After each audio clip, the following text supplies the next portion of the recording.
metro, bullet trains, Buddhism, business, technology and innovation. Rabindranath Tagore, Swami Vivekanand and Rajnikant add to this potent mix the common strategic intent to co-create an Asian Renaissance. It takes two to tango, and India and Japan, Asia's two vibrant democracies and leading economies, are matching their steps perfectly and are poised to scale their bilateral ties to new heights and sculpt a harmonious Asian century.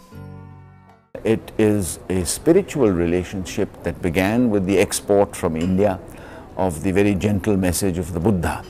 It came to China, of course, before, and it came only to Japan in 1500, but ever since there has been this strong affinity and strong spiritual bonds.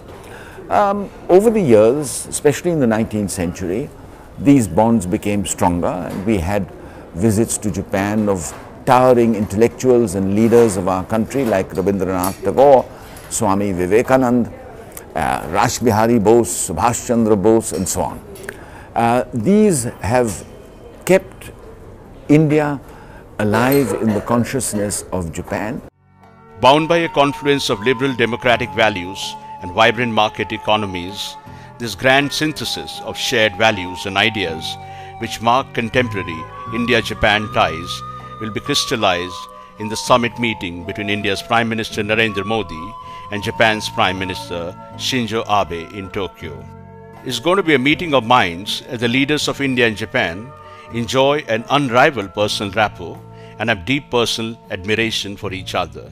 Both Prime Minister Modi and Prime Minister Abe are strong believers in economic reforms and are seen widely as architects of the ongoing national resurgence in their respective countries. Ahead of his trip to Tokyo, Prime Minister Modi has struck an upbeat note on the future trajectory of India-Japan relations. He tweeted, "Japan's friendship with India is time-tested. We are two vibrant democracies committed to advancing peace and prosperity in the world." In a special gesture, Prime Minister Modi also tweeted in Japanese about how excited he is to meet Prime Minister Abe. Prime Minister Modi has an excellent foundation to work on. He has met Prime Minister Abe when he was Chief Minister of Gujarat, and therefore there is every expectation that our relations will be raised to a higher level. India-Japan relationship has been fundamentally altered by Prime Minister Shinzo Abe. In fact, the first shift came during his earlier tenure when he was Prime Minister of Japan in 2006-2007. And when he came and addressed the Indian Parliament in August 2007, he made a very important speech in Parliament which announced the framework for a strategic partnership called the confluence of the two seas. On his return to power last year, he has once again put India ahead of all other countries in his agenda. And I think we really owe it to Prime Minister Abe that he has decided to focus on India. We are fortunate, on the other hand, that Prime Minister Modi also has taken a keen interest in India-Japan relations. He has travelled to Japan. There is enormous Japanese investment in Gujarat, and that cemented a relationship. And I think now finally we have a win-win relationship between India and Japan after many, many years of trying. Technology and innovation are key pillars of India-Japan relations. In the spirit of true strategic partnership, Japan has been more than willing in sharing its cutting-edge technologies and spurring India's national resurgence. Japanese technology and engineers have helped build the Delhi metro, which has changed the way millions of people commute in India's capital. Now Japan is trying to replicate this success story with the Mumbai metro.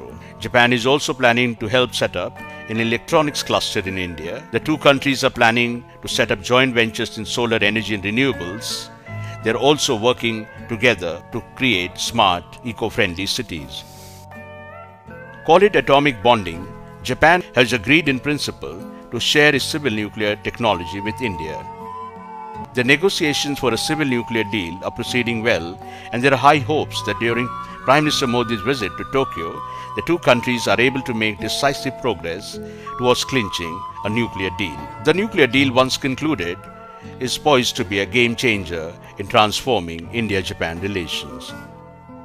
Economically, the India-Japan ties have moved onto a high-speed lane after the signing of a comprehensive economic partnership agreement in 2011. Over 600 Japanese companies, including iconic brands like Sony, Toyota, Hitachi and Mitsubishi, have set up their base in India, making Japan the fourth largest investor in India. Well, first and foremost, I hope Japan becomes a major factor in India's industrialization. India needs a manufacturing, acceleration of its manufacturing sector, and therefore we need access to Japanese technology. And India can become the base for more and more Japanese companies that are looking to accessing markets in Africa, markets in West Asia, in Middle East, in Eastern Europe and Central Asia. In fact, the whole world can be accessed for Japanese companies from India.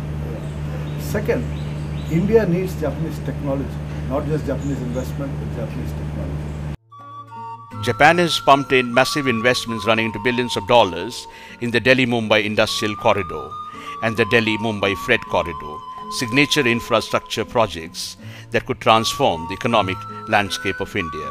And Japan is also set to be involved in building a new Chennai-Bangalore corridor.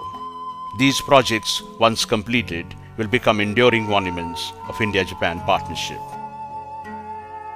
Reinforcing this vibrant economic relationship is a striking convergence of interest in the strategic sphere. Japan has been and will be and should be our all-weather friend. We are the boundary walls of rising Asia. And therefore, we have an obligation to ensure stability in Asia. Defense relations have acquired a new ballast. India-Japan have stepped up joint exercises. Maritime security is a key focus area, with Japan looking at India as a net security provider in the region, and the two countries are cooperating closely to combat piracy. With Japan taking a historic decision to ease its defense export laws, India, a close strategic partner, looks set to be a major gainer. Tokyo is likely to clear the sale of a high-tech amphibious aircraft to New Delhi soon. In this emerging alchemy of diplomatic engagement, cultural affinity has added a special flavor. Buddhism provides the spiritual glue to India-Japan bonds, with thousands of Japanese tourists flocking to Buddhist pilgrimage sites in India. Indian film stars provide a powerful cultural connect. Rajnikant is simply rage in Japan and is fondly called Odori Maharaja. Japanese food is finding new devotees in India, with sushi and tempura restaurants springing up in major cities of India. Whichever area one looks at, be it economic, strategic or cultural, the India-Japan relations are set to move onto a higher stratosphere. And this burgeoning relationship between India and Japan, aspirants for a permanent seat in a reformed UN Security Council, is good news for a rising Asia and the collective efforts to fructify the dream of a harmonious Asian century.